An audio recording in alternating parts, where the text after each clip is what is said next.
So for any of you who thought that we may be streaming live on Facebook, we're not streaming live this time. So if you know of people who were hoping to watch it there or looking for it now, it's not streaming. So they'd have to join. They have to join the Zoom group. Yeah.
Okay, so it's now 5 after 8. Let's begin. I'll turn off my phone notifications. You may want to do that too to help you focus on listening and participating.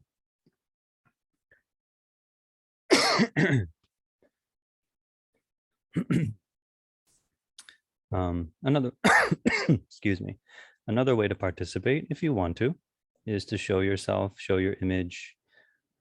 It's nice for me to be able to see you and see your reaction to what I'm saying and things like that. But if you don't feel comfortable, that's okay too. You can keep your camera off.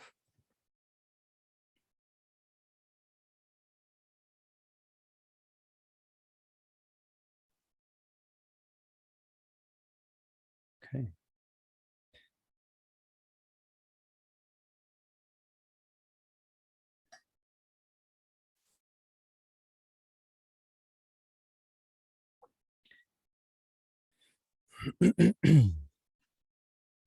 So it's a comfortable summer night here where I am. I'm in Long Island, New York. It's a hot day, but it's getting cool right now. It's nice outside. Not sure where you folks are calling in from, but I hope you're comfortable. I think an advantage of these online talks is you can make yourself comfortable at home. Have your drink, have your tea. You can take notes.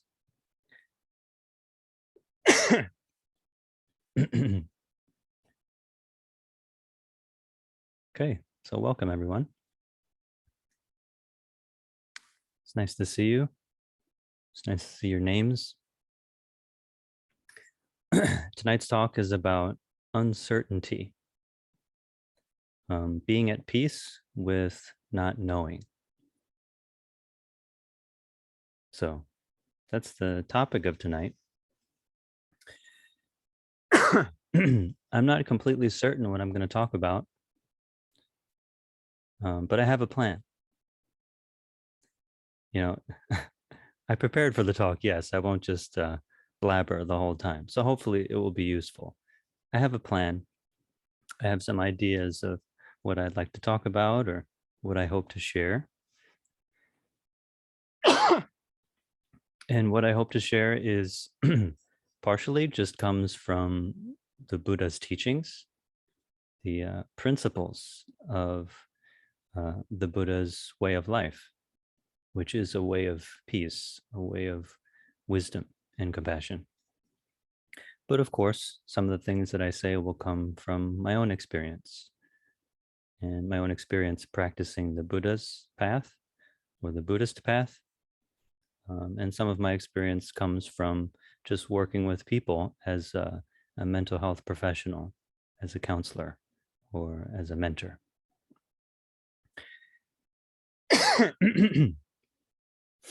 So I have this plan, but I'm never really certain what will happen, even during a talk. So it's kind of interesting for me. Every time I give a talk, I may feel a little bit of anxiety, a little bit of nervousness. Will it be good? Will it be useful? Will people like it? I don't know. I may follow the plan. I may follow some of the plan, or I may just use a piece of it, throw most of it away. Sometimes that happens. Sometimes I may even over prepare. So I have this plan. I want to say a lot of things, but I end up like saying a tiny piece and just throwing the rest of it away and kind of going with the flow. So that can happen. And it's interesting. It's a little bit of anxiety there, but it's also fun. So for me, giving talks is, in a way, a practice of being at peace with uncertainty. I have a plan, but I'm never sure exactly how it's going to go. And I could really be surprised. Could be pleasantly surprised, could be unpleasantly surprised. It's all possible.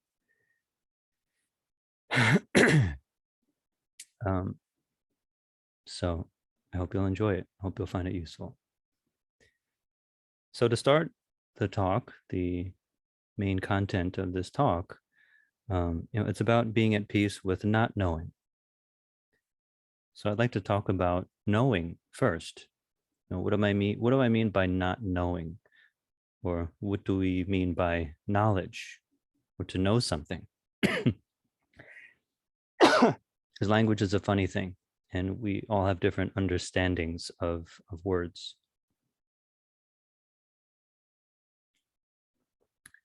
So by not knowing, or by knowing, I'm referring to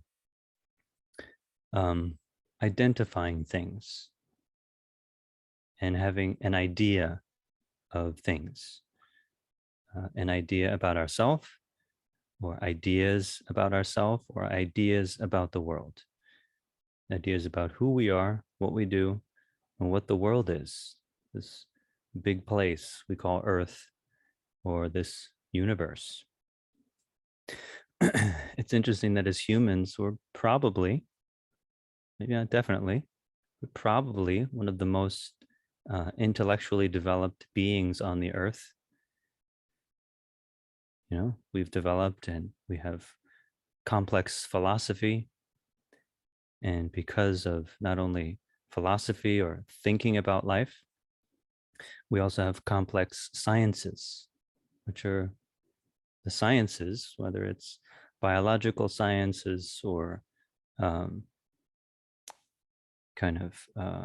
engineering, which allows us to do incredible things with the technology that we create, build incredible structures, and create incredible mechanisms that can even travel into outer space and take pictures.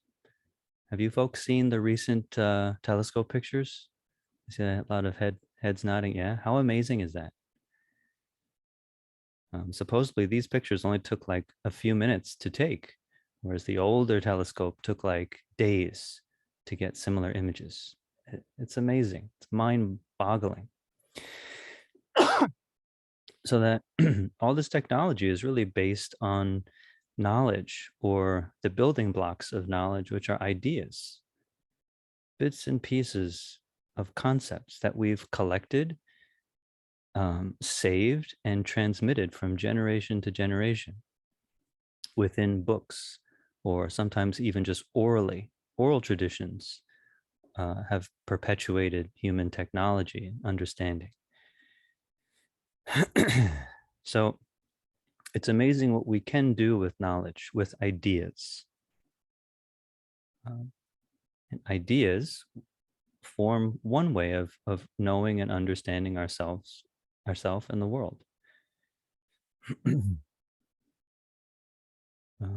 From the most basic kind of knowledge of survival, what is good to eat, what is not good to eat. We eat this fruit, we die. We eat this fruit, we can sustain ourselves.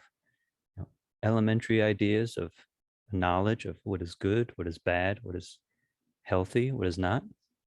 And then even complex ideas in philosophy and psychology, abstract knowledge that's trying to understand how our mind works. And Buddhist teachings contain philosophy, and it also contains psychology. And since Buddhism is also a religious, it has a lot of faith-based ideas. The knowledge or the ideas of Buddhism are just that, faith-based. It's kind of a strong emotional belief, emotional conviction. That's also a kind of knowledge, ideas. So as humans, we've developed so much knowledge, and interestingly, there's a kind of craving for knowledge.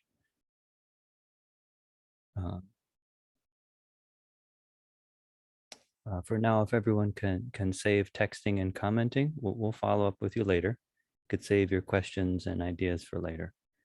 But as humans, we may often crave knowledge. We may need knowledge. We have this feeling of needing knowledge to feel at ease. I don't know if you agree with that, or if you notice that in yourself, that need to have an idea about something, about what's happening, in order to feel more comfortable. So for example, we all have things that we need to know, from basic things like, what will the weather be like tomorrow? Or what's tomorrow actually? Tomorrow's Friday. What will the weather be like tomorrow? What day is it tomorrow? And then what are we going to do tomorrow? It's like we like to know. It helps us feel comfortable. We have more kind of crucial needing to know, like, where will I live? Maybe some of you are going through a transition of living situation. So where will I live? It's a big question. Not knowing, it's not so comfortable. What work will we have? Maybe you're transitioning with work, or you don't have work. And, how does it feel to not know what kind of work you'll be doing? That can be uncomfortable. And some of you may be even questioning your career. Not just what job you'll have, but actually what career direction will you go in? Maybe you started in computers and now you want to be a forest ranger. Who knows? I have a client who's actually considering that, from computer programming or computer technology to forest ranger. But will we succeed in that career? Maybe we have that question. We're not sure. Will I succeed in this as a forest ranger? Do I have what it takes? Will that work out? Not knowing can be quite uncomfortable. And then those can be, very important questions. They have to do with our survival. But maybe if we have all of those basic needs fulfilled for the moment, maybe we have existential questions like, is this all there is to life? We have a job, we have a place to live, we have a partner, we have whatever. But maybe we're also wondering, is this gonna keep me happy? Or am I happy? And is this all there is to life? We may not be sure. We may have deeper questions. Um, like what comes after this life? What comes after this life? Maybe some of you came to Buddhism or came to some form of spiritual practice based on a question like that. What comes after this life, or what comes before this life? How did I get here? How does all this work? Looking into space, we may have those questions. I don't know what comes to mind when you see like those pictures of the telescope we just mentioned. Do questions about life come to mind? It's like, are we just this tiny speck in this giant universe? Where does it all come from? So maybe you come to Buddhism with these questions, seeking an answer, because not knowing can be uncomfortable. A lot of religions try and pose these answers, including Buddhism. But does Buddhism have all the answers? I don't know.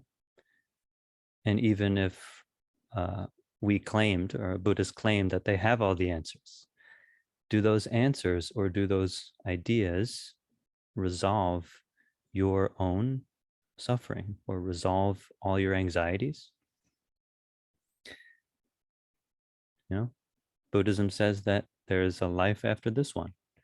So if we just believe that and say, oh, okay, cool. So there's something after this. When I die, it's not so terrible. It won't just disappear. But then does that resolve what you will be in the future? Or maybe there's a bit of anxiety around that.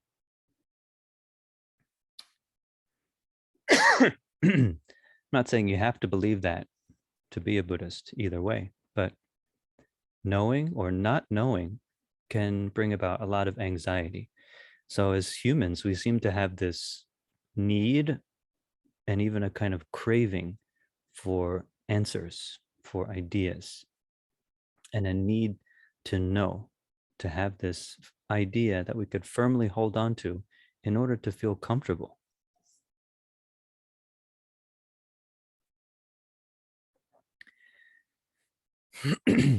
But how much can we know about things? I mean, how much can we even know about the past? The past, how much can we know about it? Well, we have all this history books, verbal or oral history. But I mean, doesn't everybody have their own history? When I was younger, I just thought like history books were, well, that's just the way it is. History books kind of, that's history. It's there. It's in that book. But then I kind of realized a little later on that, oh, actually, these books have different authors. These history books may have multiple authors. Usually they do. One author, multiple authors.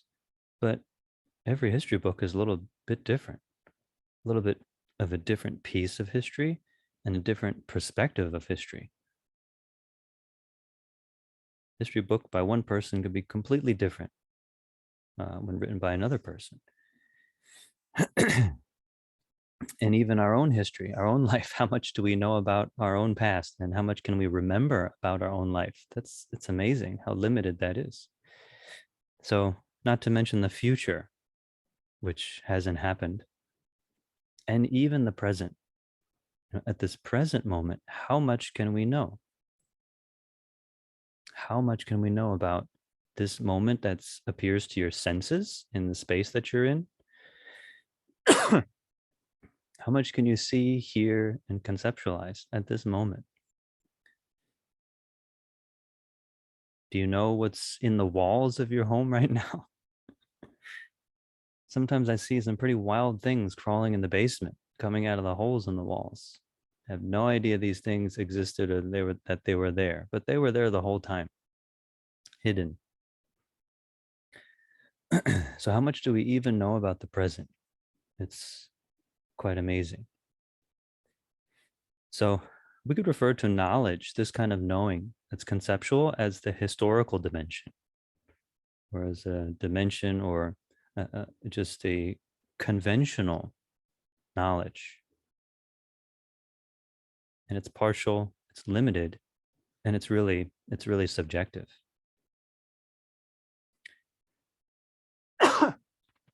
Even things that we think are objective, aren't they also subjective? Like if we had 100 people all agree on one thing, we may feel it's pretty much objective. Like so and so is a good person. 100 people say, this person's such a good person. It seems pretty objective.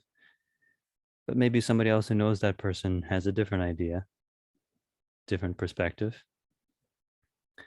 Who is right? Who has all the knowledge about a person or about a phenomenon?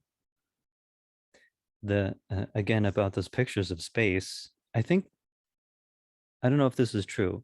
I may need the scientists to confirm this, but they said that picture of deep space was only like if you were to hold a grain of sand at arm's width and point it at the sky, it was just that tiny little speck of direction that was being captured by the picture. So how limited is that? How amazing of what we can see in just that limited scope. Now imagine if our scope was infinite, which is not. So kind of just exploring knowledge and how we have a craving for knowledge, a need for knowledge. But how much can we know? And can ideas truly resolve our anxieties, our suffering, or our sadness, and bring us comfort? And even Buddhist ideas and ideals, even Buddhist faith, can it truly provide ultimate comfort and ease? Something to think about. So this is knowledge. This is our need or craving for knowledge. But I'd like to take a closer look at knowledge and how it's viewed in Buddhist psychology. By the way, my notes seem to be not updating, so that's uncertain. Okay, there we go.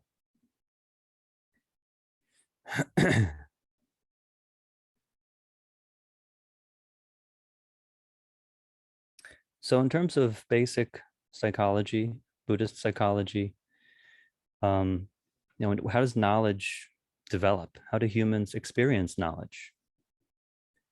Well, according to the Buddhist psychology, in order to have knowledge, we also need to have our basic senses, our sense organs, and sense functions of seeing, hearing, smelling, tasting, touching, right?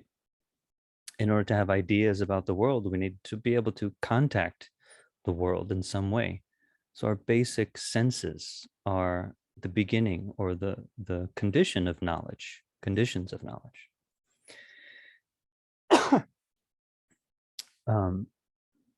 And when we see things, hear things, touch things, etc., we may perceive things in different ways. Knowledge also depends on the way we perceive. So in Buddhist psychology, in particular, in terms of the school of consciousness only, sometimes it's called wei shi in Chinese, consciousness only or manifestation only, which refers to how the mind functions. It's a school of Buddhism which really looks in detail at the functioning of the mind. So in terms of perception, it talks about perception having three realms, so to speak. Three realms just meaning three spheres of being able to know, perceive. And one sphere or one realm of perception is things in themselves. What does that mean? Things in themselves just means that when we perceive or see something without the filter of ideas or concepts. So when we see something, we just see purely what is seen.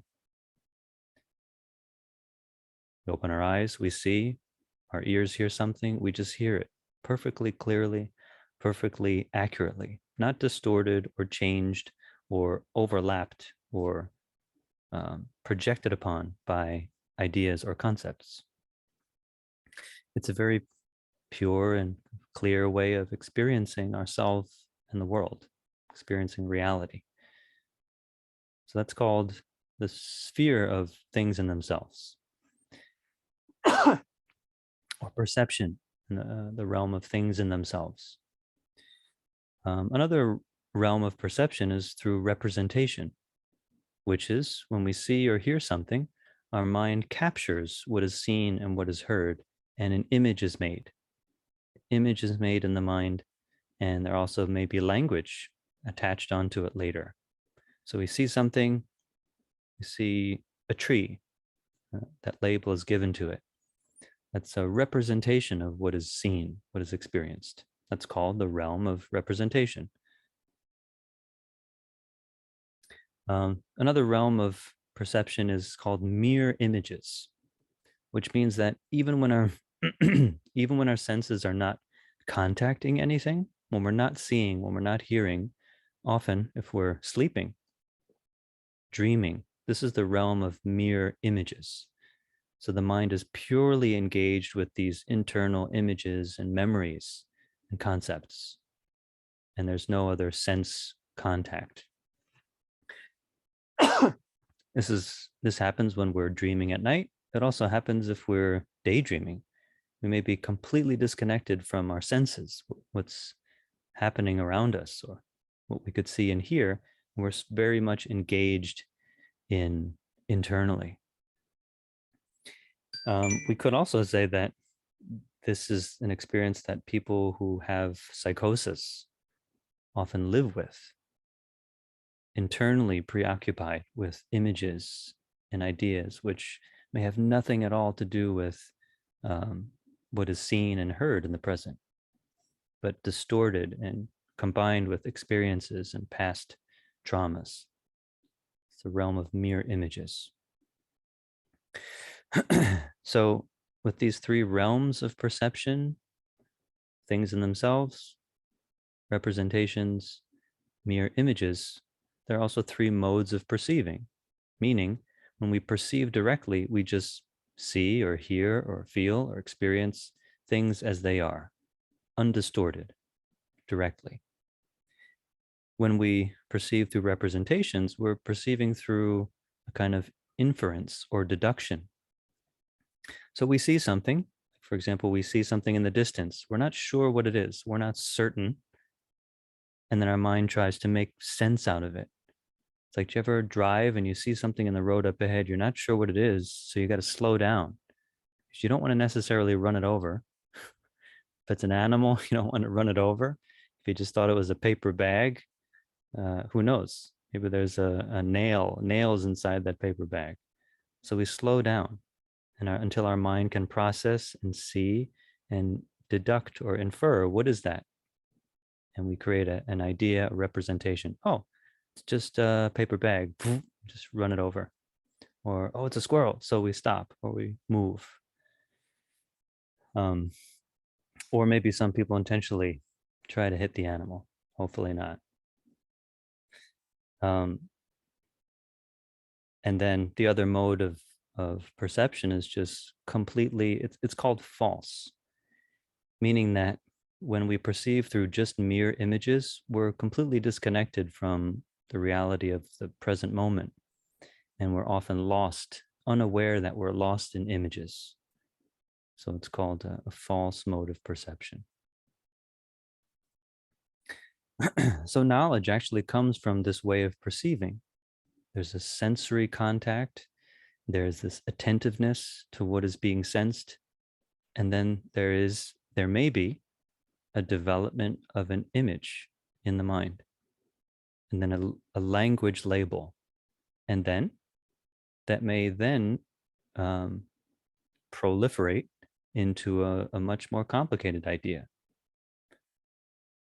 From seeing one thing, one object, and having an idea, oh, that's a tree, and having the subsequent representations. Oh, that's an oak tree. Yeah, I'm pretty sure that's an oak tree because it has this and this characteristic. And oh yeah, I used to study dendrology in college.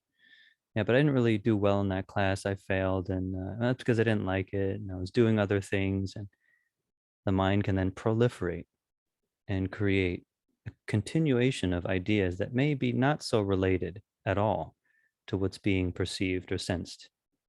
But this is how our knowledge develops and then flourishes. And oftentimes it may flourish into um, anxiety. We'll talk about that in just a moment. Um, in Western psychology, it's interesting. There's a concept called object permanence. I'm not sure if you folks have any experience with Western psychology, but object permanence, that idea comes from, I think it initially came from child psychology, which refers to when a baby knows that its parent or its caretaker still exists, even when the caretaker leaves the room.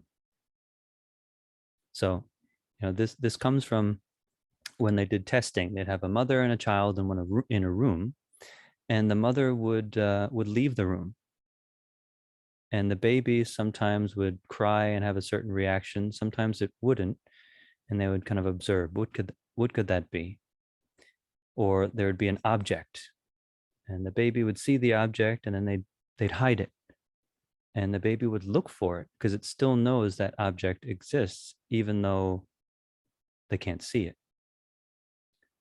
Whereas in possibly younger babies, you hide the object, and if they liked it, they may start to cry because it seems like the object has disappeared. It doesn't exist. Or if the mother leaves the room, it seems like the mother or the parent, the caretaker, disappeared and they don't exist. That's a very scary thing for the child, so it would cry. It comes from that kind of observation. But it's interesting how, not only in children, this plays a big part in their experience of life, but in adults. We all have this experience of object permanence where we see something, we hear something, or we know about something, but even when we're not in its presence, we know it's still there, right? So when we're at work, we're not going to panic and be very afraid that our home doesn't exist, even though we can't see it. We know that our home is still there. We're confident that it's still there. So after work, we go home. that's that's how knowledge or ideas create a sense of security. Because imagine if you went to work and you you didn't know where you lived. You couldn't remember what your home looked like. You couldn't remember what your address was. You couldn't remember if you even had a house or a home. What would that be like? That would be quite scary. So having ideas about things, ideas about objects and how they're permanent gives us a sense of security and comfort. Knowing brings that comfort. And as I mentioned before, all of these ideas and knowledge help us to function as a society and develop and create things and organize our society into a functioning whole. If we didn't have ideas about things being permanent and stable, ongoing, we probably wouldn't be able to make plans or do anything. We'd be more primitive animals who just run around and eat when they can eat, fight when they have to fight, and try to find a place um, to stay and to live. And I also wonder, do primitive or animals with more primitive brains or primitive intellect, they have to remember where their hole is or their nest is, right? Is that also a kind of object permanence? I don't know. So, um, although this sense of permanence, the knowledge that we have, the ideas that we have, create a sense of stability and security. From the Buddhist perspective, um, clinging to knowledge is actually ignorance. Ignorance is sometimes ignorance, or Chinese is wuming, not being clear, lack of clarity. Um, Part of ignorance is clinging to knowledge, um, and also clinging to more emotional attachments, just clinging to feelings, clinging to more primitive perceptions of something that's pleasant or unpleasant. But ignorance, as Buddhism sees it, is believing that things are permanent. That may sound like a complete contradiction, but clinging to the idea that things are permanent, um, not only permanent, but separate objects as well, uh, is a problem. And we could say is the source of our suffering. And it's actually the source of our anxiety. As much as object permanence can give us a sense of security, it's also a deep source of our anxiety. How does that work? Well, there's the idea of subject and object, 能所, this idea of subject and object being the most basic kind of attachment to ideas. Subject referring to ourself, object referring to anything that we see that's not ourself. So me and you are an object opposite of me and a tree, me and society. It's myself being here, the world being out there. In one sense, this helps us function to distinguish what's mine, what's yours. But actually, it's not consistent with reality, not consistent with what I described before as perceiving things in themselves.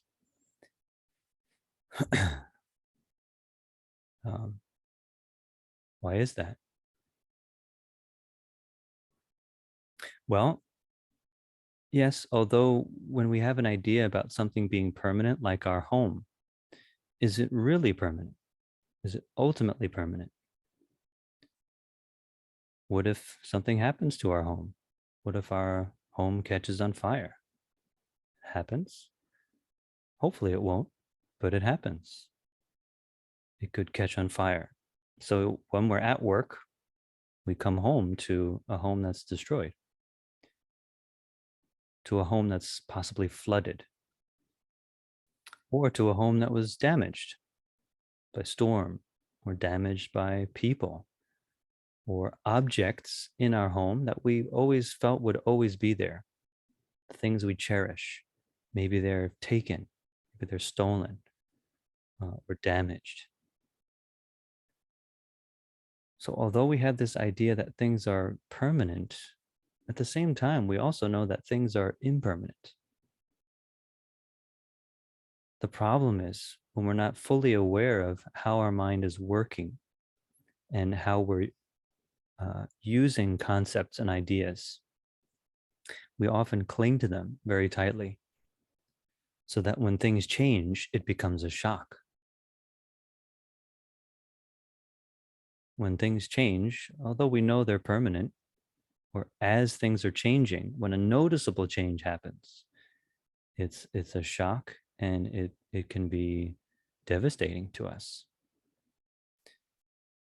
So the destruction of our home, it can happen. Maybe it's less likely. Maybe a change of our job, what felt like a very permanent position in our workplace, maybe all of a sudden just changes. Our boss says they don't need that position anymore. We're going to have to do something else. Or maybe we get laid off. That's a very unsettling change. or our health. It's like, yeah, we know we're getting older. We know that our bodies are not invincible. But when something happens and we recognize a change in our health, from something like a toothache to maybe a more serious ailment, a debilitating disease, it becomes devastating because of our object permanence or our perception of our body as being stable, our perception of our body as being healthy and just, ongoing. Well, we'll always be healthy. Maybe we don't think about illness until, yeah, like when I'm like really old, like I don't know, like 80 something, 90 something. Then I'll be okay with getting sick. So we know that things change, yet we cling very tightly to things being permanent because it helps us function. But we're also lacking in awareness of how we're clinging to ideas so often from moment to moment, clinging to things being stable because it helps us to feel secure.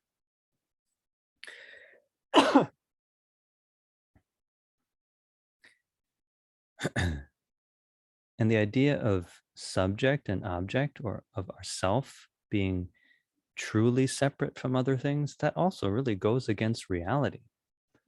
Although it's functional, we need to separate this is my stuff and your stuff, but it also goes against reality. How can we be truly separate, truly independent from other people and even the natural world? It's like, where do our clothes come from? Did you make all your clothes? Did you make any of your clothes? Yeah, some made some clothes. That's kind of cool. Did you make the fabric that your clothes came from? Yeah. Did you make the bugs or the plants that produced the elements for that fabric? It's like we can go on and see how everything we have, from our clothing to our own bodies, right, is so dependent on other people and the environment.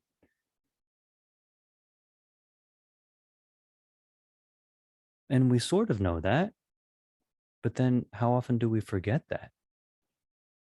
If we look at what's happening to our environment or what we do to our natural environment in terms of destructive habits, maybe because we really want some some things in our life, toys or technological tools, um, maybe even the computers that we're using now produce a lot of waste. So where do we put this waste? We end up sometimes just pouring it into streams, pouring it into the oceans. I think we're getting a little bit better with that, but there's still a lot of destruction happening because of what we do with our waste or even how we produce and consume. So while yet we know our environment is important for our survival and for our existence, but we still poison it. How bizarre is that? That can happen because of our rigid attachment to the sense of being separate. I'm over here, you guys are over there. Or I'm over here in this part of the country, and so we just ship our waste to that part of the country. Or this part of town, this is nice and clean, it's beautiful. Where does our waste go? Oh, we just put it in the other side of town where nobody really cares about it over there. I should put a dump there. It seems like when we separate things in that way that we can somehow be safe and secure, but we're starting to find that damage that's done over there will be damage done here. Water systems that are poisoned in that part of town will eventually poison the people in this part of town. You can't ultimately separate ourselves from others or from the environment. Yet our sense of self and sense of opposing objects is so strong because of clinging to ideas. because of clinging to ideas.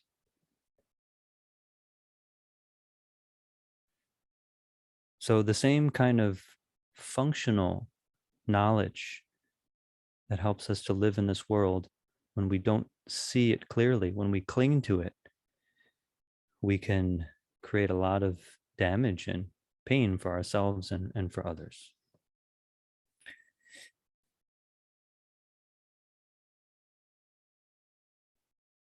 So this creates a lot of conflict.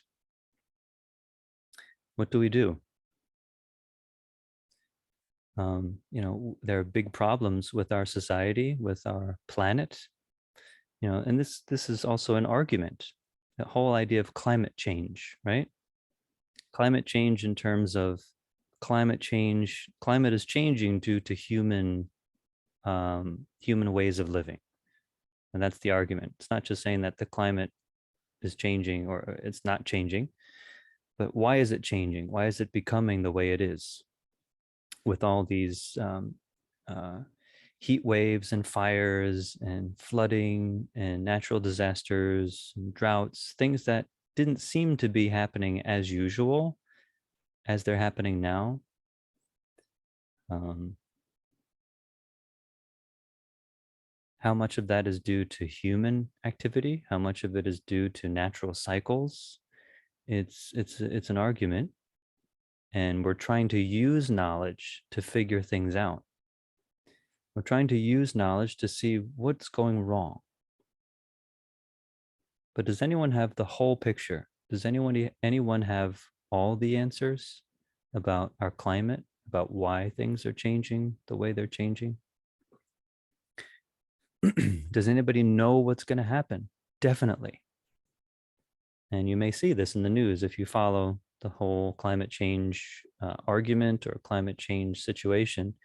You may see everyone making predictions, right? In the year 2050, the world will be like this and it will be fires everywhere or whatever. A lot of predictions are made, and sometimes they're very doomsday kind of predictions. But people are trying their best to see what will happen if the trends of the climate continue. I don't know, how does that make you feel when you read those things? Do you believe them?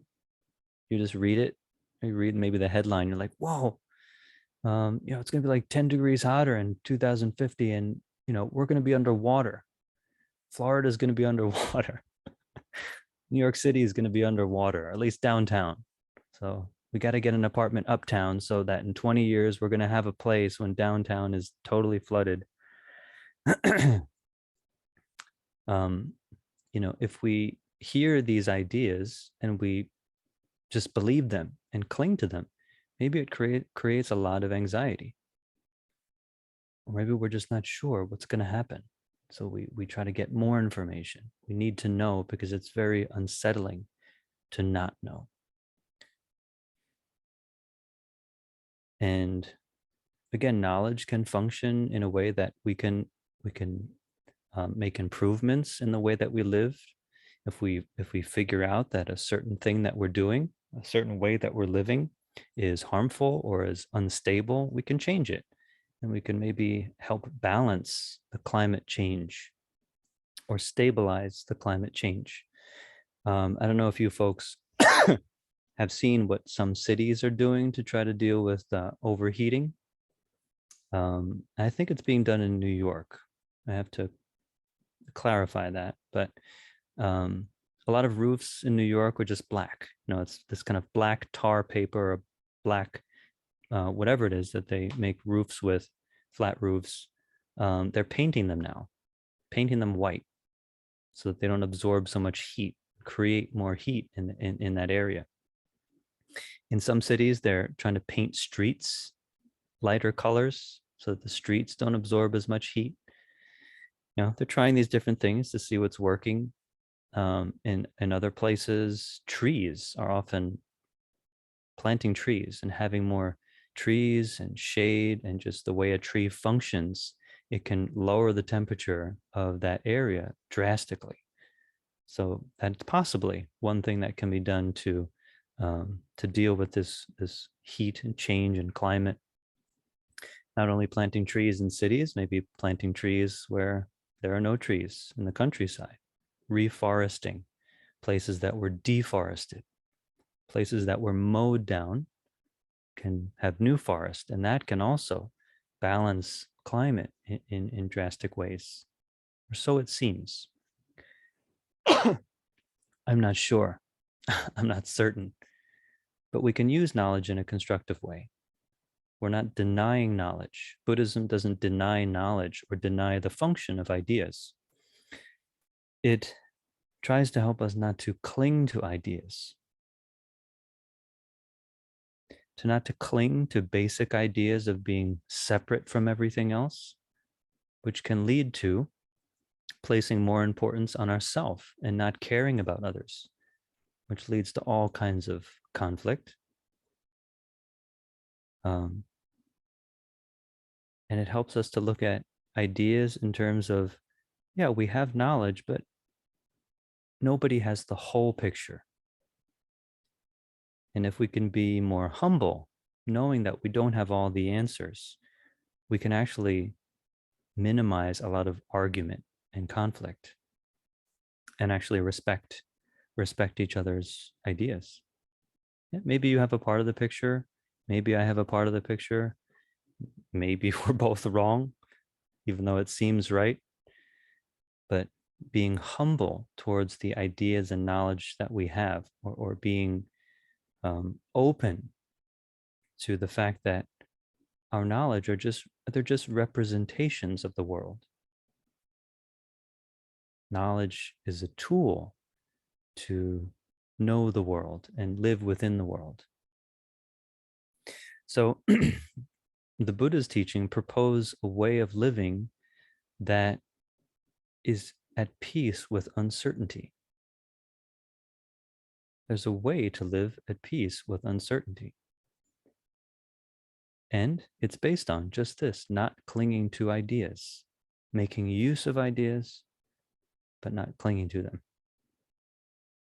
So yes, we make use of ideas like me and you, what's mine, what's yours, what is climate change, for example, what is happening, what can be done. But we know those are all representations. And if we don't cling to them, we can actually find a greater peace, a greater sense of ease than what comes from clinging to things as permanent. So instead of trying to find security and peace in knowledge, in ideas, we can actually find security, peace, and ease in letting go of knowledge, letting go of ideas. Even ideas about who we are as a person, even our own identity. We can use it when you go for an interview. If, and I hope this doesn't happen, but, or maybe it's good if it happens. If we lose our job tomorrow, we still need to plan our resume and go for an interview and present ourselves, present an idea of ourselves to someone. Say, yes, I'm this, I'm that, I have this experience. You can't just walk in and, stare the person in the face, be silent and say, well, because I'm practicing not clinging to ideas, I'll just sit here. If you'd like to hire me, please do so. If not, I'll move on. And that'd be pretty weird. It'd be really weird, actually. We can still present ourselves, present our identity and our skills and experience, but we know it's just a tool. And actually, if we know that even our identity, who we are is just ideas and knowledge, then if somebody criticizes us, blames us for something, or calls us stupid or a fool, or this or that, we actually won't be too bothered. Why? Because whatever they're saying is also knowledge and ideas. It's just their perception. It's their representation. It has nothing to do with the reality of who we are. It's their representation.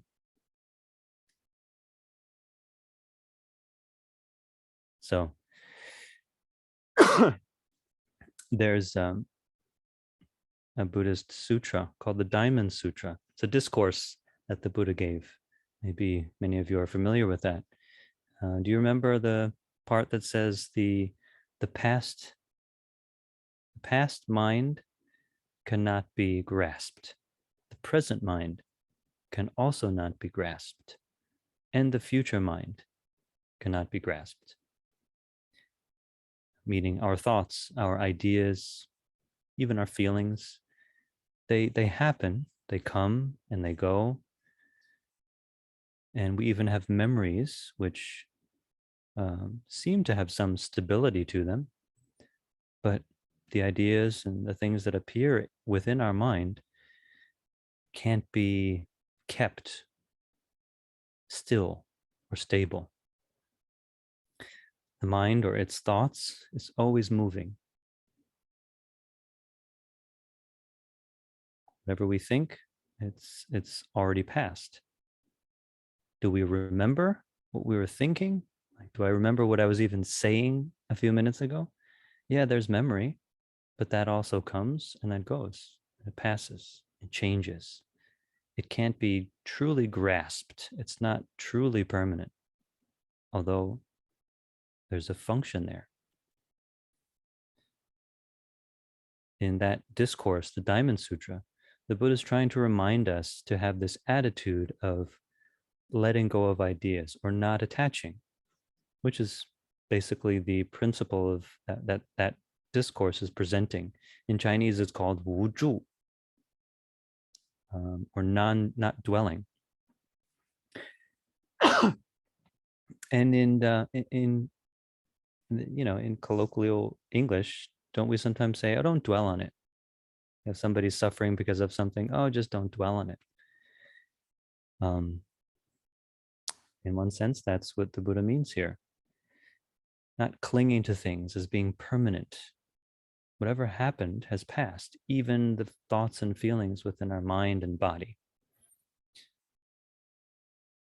But it doesn't totally mean that we should not care or not use these things. The Diamond Sutra affirms the existence of things, but also denies their permanence, denies their separateness. So yes, there's past, present, future mind. It's all happening, but it is impermanent. It is um, depending on conditions. So in principle, we can live a life of security and ease by not attaching to what we experience, yet experiencing it fully.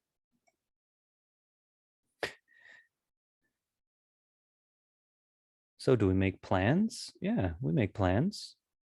But with this attitude of non-dwelling or not dwelling, we're not so upset if the plans change. We're more flexible. We're not so anxious, if things don't go totally according to plan. We don't flip out if something is not perfect according to our envisioned representation of how things should be. We just become much more open and flexible. We have a plan, but because we're not clinging to it, we're open, fully aware of what's happening in front of us, and we're open to responding. We're open to responding to what's happening in the moment, even if we have a plan.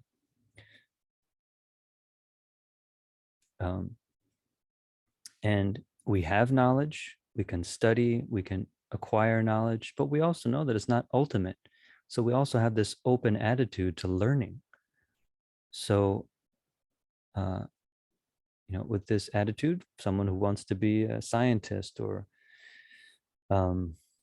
specialize in any kind of field that has a lot of knowledge to be learned and transmitted, and I guess every field does. It's not just science.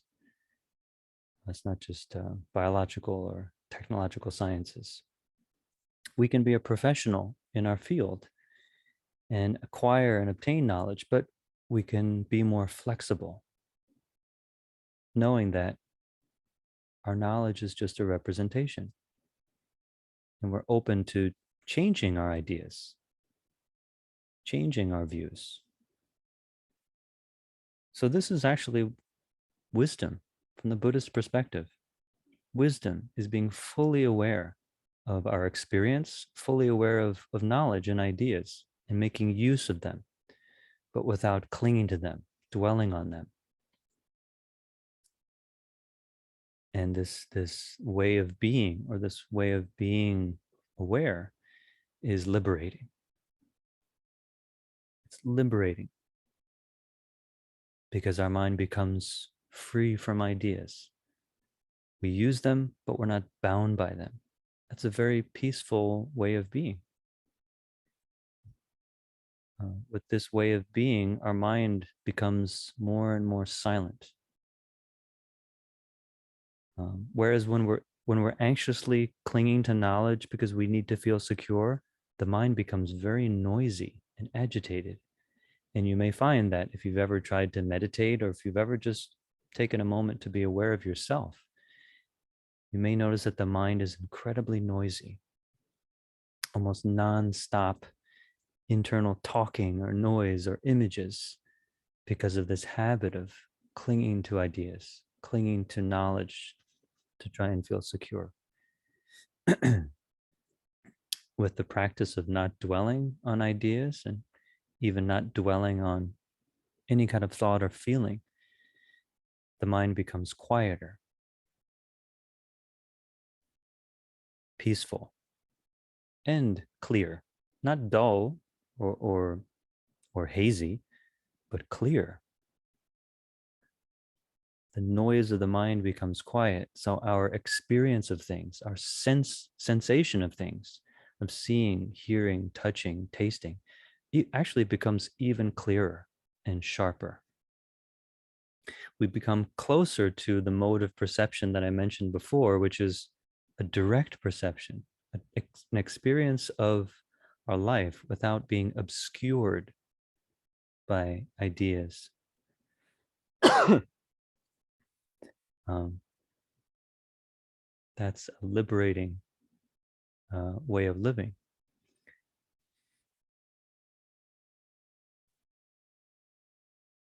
And with that, we also more naturally are sensitive to others. So we become naturally more compassionate because, yes, we have our knowledge and ideas and we use them, but we're actually open to other people, other people's ideas, other people's feelings and experiences. When we're open to them, present to them, sensitive to them. So we actually become more caring for other people as the noise of attaching to ideas is silenced. We're open and present to the needs of people around us. So we become more sensitive and compassionate, able to respond to them. So with this wisdom of not knowing or not clinging to ideas, we really experience a sense of security that can't be compared to just knowing. Not knowing, letting go of ideas brings a security that is, we can say, certain. That brings a certainty that although we don't know what's going to happen, we know we'll be at peace with whatever happens. We don't necessarily know what's going to happen, but we can be at peace and comfortable with whatever happens. That's the Buddhist practice. Not that we can know everything, but that we'll be at peace without knowing. And being more at peace with not knowing, it's liberating, and it's also will be more skillful and flexible to deal with situations. Think out of the box. Respond skillfully. So this is, in principle, what I'd like to share tonight. The principles of What does it mean to know? What does it mean to not know? What does it mean to suffer from trying to cling to knowing and knowledge? What does it mean to be liberated by letting go of clinging to knowledge and knowing? And I'd like to finish just to speak a few minutes on the method of how to do this, how to really develop and train our minds to have this kind of attitude, not dwelling, not dwelling on ideas. If you really want to know, if you really want to experience it, of course, I encourage you to come to meditation retreats where we focus on the method. We focus on practicing the methods together. Tonight is just a talk, so it's more ideas, more thinking or explaining, listening. In retreat, we practice more and we try to experience what is it like to let go of ideas? What is it like to find a security in not knowing? One method within the Chan Buddhist tradition is called silent illumination, 默照 in Chinese.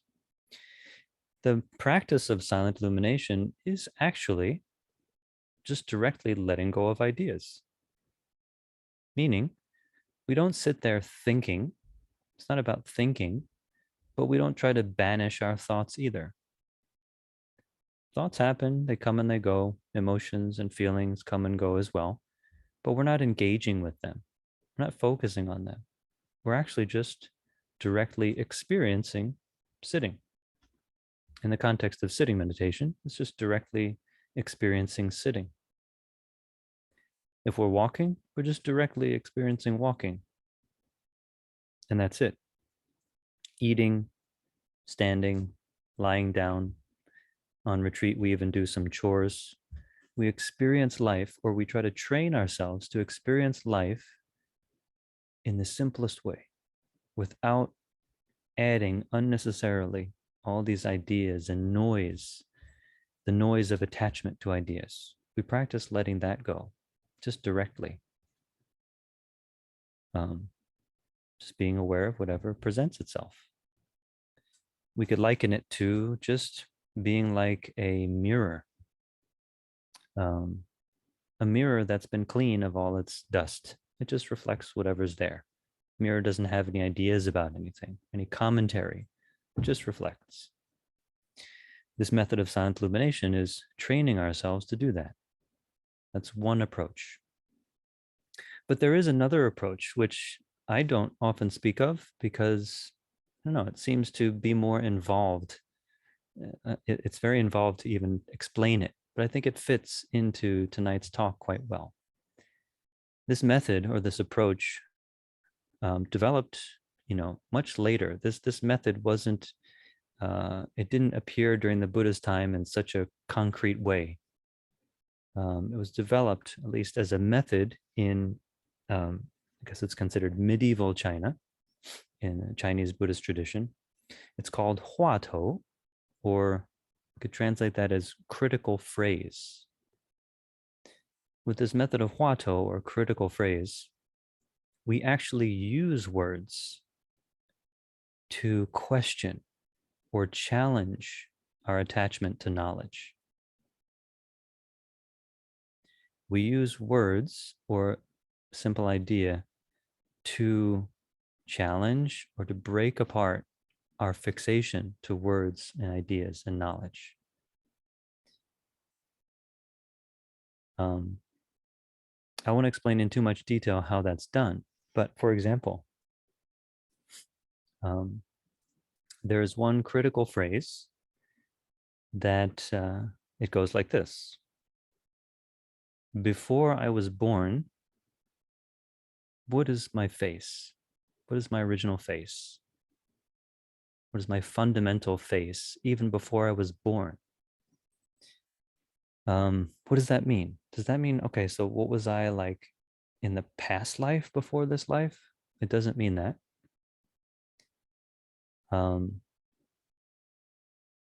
Does it mean like, okay, so is it like some internal self? Like, am I supposed to look at what is myself not just my physical face. What is my internal self, my spiritual self? It doesn't mean that either. Those are all ideas. Those are all concepts. Past life, some sort of inner consciousness, super consciousness, even the idea of Buddha nature. Those are all ideas. It's basically asking, who is it that's even aware right now? Who is it that's aware of this body? Who is it that's aware of the thoughts that pass and go through the mind? And even is there a who that is aware of all of this? Is there a self somewhere deep inside of us, deep in the mind? Is there some self kind of watching and pulling all the strings and operating the mind and body like a puppeteer? Is there some kind of self that's there, permanent? Who am I? What is my original face? What is my fundamental face? This question challenges all the ideas that all these existential ideas about the self and the world. But with this method, you can't answer it. It's not about thinking. It's not about sitting there and coming up with an answer. There's no answer. And that's the challenging part. You have to find an answer that has no answer. There's no idea or answer to be given. But this question is brought up again and again to create a sense of questioning, and actually to create a sense of anxiety in a way, because you have to let go of all ideas to experience the answer, so to speak.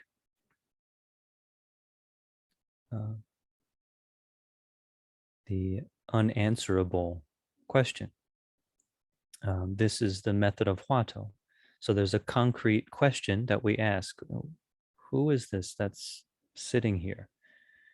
Or who is walking? Who is sitting? Who is even listening to this talk? And to continuously use that question to develop this questioning mind, to let go of all of ideas, to use words to let go of clinging to words. This is the method of Huatou. It brings a person to the same insight as silent illumination. It's just a little bit different of a direction. And for people who find it very difficult to just sit, not think about anything, and experience whatever is happening, if the mind just cannot quiet down, the method of Huatou can actually be easier for many people because it's more of an active method. You're bringing up this question actively to replace all the other noise and confusion of the mind. One question to replace all that other noise and attachment to ideas that usually happens. The method of Huatou can be easier for some people, and in a way stronger. The concentration and resolve can be stronger for some people with that approach. So in terms of how to practice being at peace with not knowing, there are different ways. Those are only two ways. There are many other ways. But in principle, we can go from clinging to knowledge, clinging to ideas to try to find security and safety, yet ending up feeling more anxiety and not truly being at peace. We can actually practice letting go of ideas and knowledge, making full use of them, but not dwelling on them, and being able to experience a mind and a life of much greater peace, much greater sense of security that just depends on you. No matter what happens, we can be certain, if we practice, we can be certain to be more at peace, more at ease with ourselves and with our life.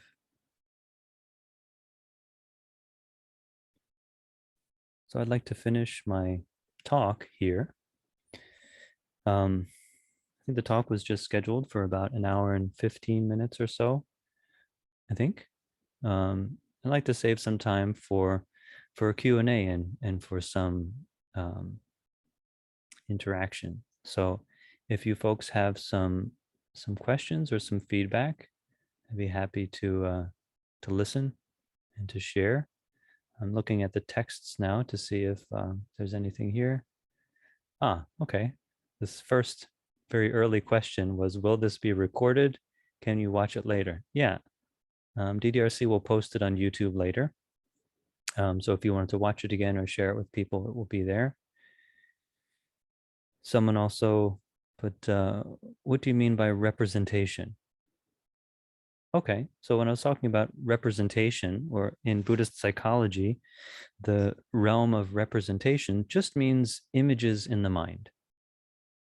So whatever we see, hear, taste, touch, experience, we develop an impression or image in the mind based on what is seen, heard, or etc. And this image is the kind of very basis for any kind of idea or any kind of knowledge. The picture in the mind, 心里的符号 is what I meant by representation.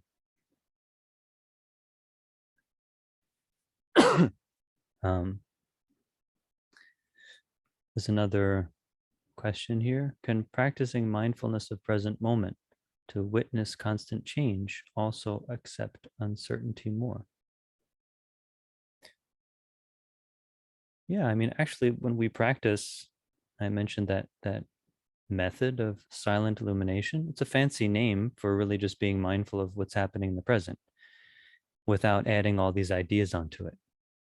So actually, by not clinging to ideas, we start to see change as it happens. Now, the mind becomes more stable and clear so that we're actually perceiving change moment to moment, compared to this obscured way of seeing that happens with a noisy and kind of turbulent mind. So for sure, yeah.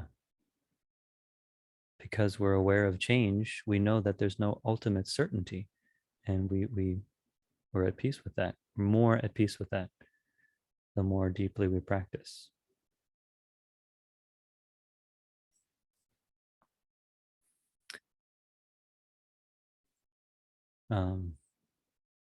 Another question there.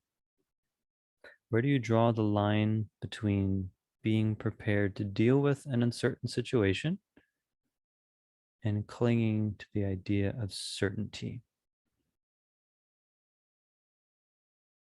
Okay, so just like, how do we be prepared for something without being too sure it's going to be that way? Is that what you meant by that question? Hi, I can clarify. So I'm the type of person who will always have two chargers and cables with me just in case one doesn't work, right? So I thought about, okay, why do I do that? I want to make sure my phone has power. Why do I do that? I want to, have GPS, maybe, a map, because I'm not very good at direction. And why do I need to know where I am? Especially when I'm traveling, maybe I don't want to get lost or couldn't find my hotel when it's getting dark, right? So I want to be safe. So I'm wondering how much of this preparing work I'm doing is the actual versus, trying to cling to the idea of being certain. Yeah, I don't know you. What do you think about yourself? Do you think you're over preparing sometimes? I always have more than one way of getting onto the internet. I always have a digital map and a paper one. I always bring actual water, actual food, because I used to be a climber and a mountaineer. But sometimes I wonder, am I doing, more than what I should do? And all that preparing work involves some kind of anxiety, because I have to run through different situations in terms of what are the uncertainty, what are the risks I may face. Is that necessary, or is that helping me? That's kind of what I'm wondering. Yeah, it's a great question. Well, let me ask you, and you don't have to answer, this is just a question to everyone. When we prepare, do we prepare in a way which brings about anxiety? Are we anxiously preparing out of fear for being unprepared or fear of uncertainty? So it's kind of like how many, chargers you bring is not the important thing. How many devices do you have? I don't think that's the important thing either. But are you anxious? And what is that anxiety? Why is that anxiety there? Can you, through practicing or developing more awareness, train yourself to have a plan, to prepare, to bring as many chargers as you want, but to be at ease with uncertainty, just to be at ease even with your preparation process? Because if you or if we are preparing and there's this anxiety that's driving us, likely we're going to over prepare because we're driven by this anxiety and fear and we're not seeing clearly. And maybe someone next to you or close to you may be like, whoa, is this a bit too much here? Maybe they can see it because they're not experiencing that anxiety, which clouds the mind. So in the process of preparing, we can also practice to relax ourselves, to be more self-aware so that we're not overthinking, or we're not only overthinking, but even thinking in a way which is creating fear. And like when you're anxiously preparing, are you like imagining the terrible thing that could happen if you don't prepare enough? Like how terrible that would be? You said you go hiking, do you ever feel like, well, what if I die on the trail? What if I die on the mountain? And, kind of have these fears. So I think the important thing is that do we have the awareness to not only prepare, but to prepare with more awareness, to be able to let go of this clinging to fears of what the outcome could be. So if we are at peace when we prepare, then we'll just bring what we need. And we'll be at peace when we're in the midst of that thing we're preparing for. If we're anxiously preparing, we're probably not going to be too much at peace in the moment that we're dealing with whatever situation it is, the hike or the meeting at work or the difficult situation. So we could say that in terms of practice, the way to prepare for the future is to take care of our body and mind in the present and develop this stability, develop this clarity now. We'll be able to deal with anything.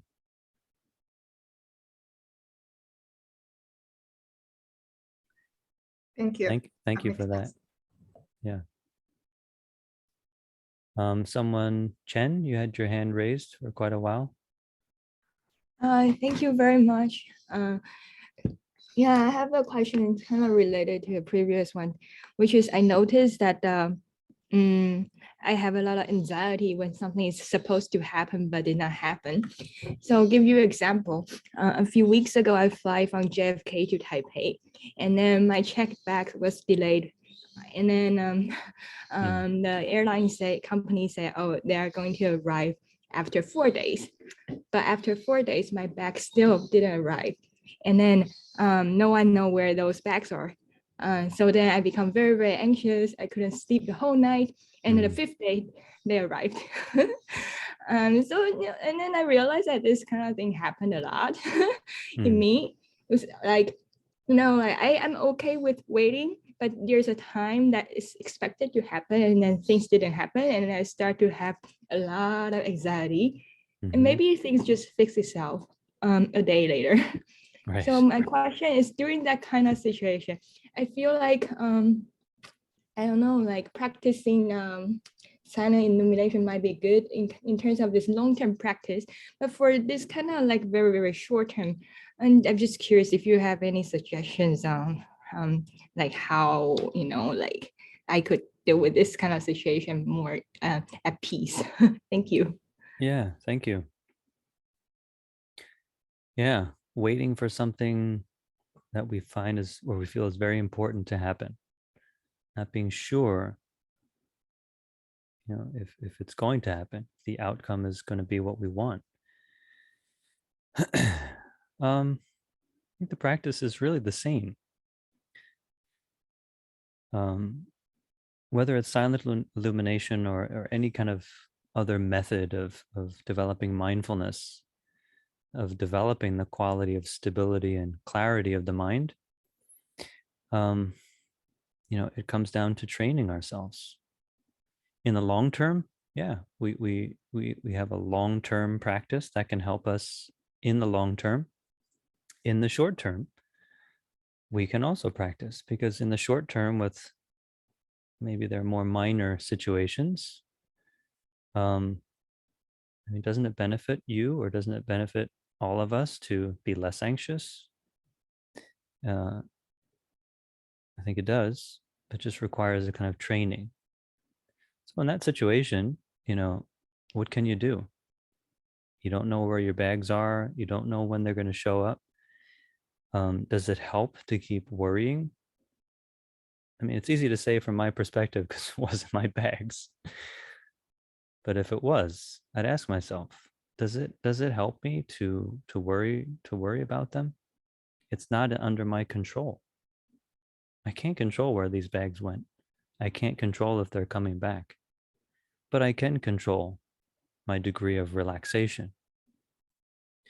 I can control whether or not I keep myself up at night thinking about it, or whether I just tell myself, I can't do anything about it. I might as well go to good sleep. Let me get a good sleep, and tomorrow, if they don't come, I'll have more energy to make more phone calls. I'll have more energy to make whatever complaints or to do whatever is necessary to try to get them back. Right?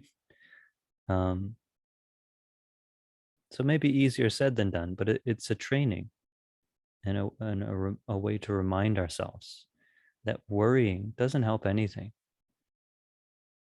Trying to know when we can't know, it's not possible. So why not just relax? Why not just let go of trying to know and trying to control? Yeah. So hopefully that was helpful. But glad to hear you got your bags back. Good for you. Thank you. Let's see what time it is. Last question or feedback from Ruth? Thank you, David. Appreciate it. Thank you. I've been dealing with anxiety, so I have a little statement that I use that helps me. Nothing is happening right now. And it usually generally helps me because when I worry about things, nothing is actually happening. So I just tell myself, and I tell my husband sometimes, nothing is happening right now. And it's been a useful little thing to tell myself. So I don't know if it's helpful for other people, but it's helpful for me. So I don't know. Just wanted to share that my anxiety tip. Mm-hmm. Yeah. Sounds like another reminder to not worry. Yeah, good.